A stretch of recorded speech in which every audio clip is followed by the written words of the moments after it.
Согласно програмата на Одделението за детска, социјална и здравствена заштита општина Карпош во соработка со Црвениот крст на град Скопје, кон средината на месец мај годинава започна со реализација на услугата за посебен превоз на стари, болни лица и лица со попреченост над 18 години.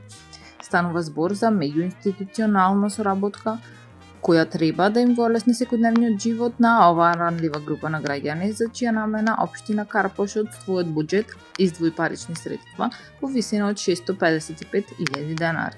За таа цел, на располагање се ставени посебно премени наменски возила во придружба со адекватен обучен кадар, кој е стручно подготвен да им помогне на изнемоштените лица.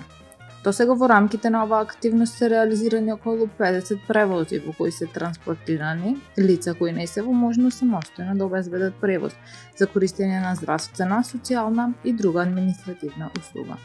Поточно, корисници на оваа услуга се старите изнемоштени лица, лицата кои имаат потешкотии при самостојно движење, како и лицата кои имаат потреба од придружник, односно неговател или пак личен асистент.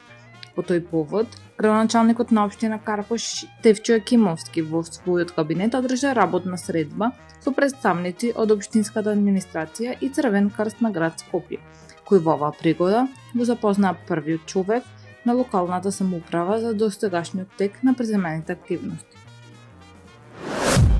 Општина Илинден интензивно работи со поврзување на домаќинствата кон колекторскиот систем за фекална канализација во населените места Илинден и Марино, кој е во вкупна должина од 5000 метри. Деновиве во тек е приклучувањето на домаќинството од населеното место Илинден кон десниот крак од колекторот што ја опфаќа фекалните цевки кои се наоѓаат во профилот на отворениот одводен канал. На овој колекторски систем ќе бидат поврзани приближно 2500 домаќинства од населените места Илинден и Марино, така што ќе се реши проблемот со одведување на фекалните отпадни води и значително ќе се подобри животната средина и квалитетот на живење.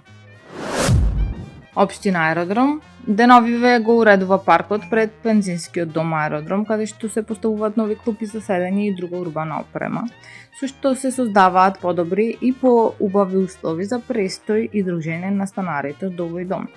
Заменик градоначалникот Дејан Митески ја посети локацијата на која се работи и имаше можност да се сретне со неколку од жителите на домот, во кој живеат вкупно 151 станар.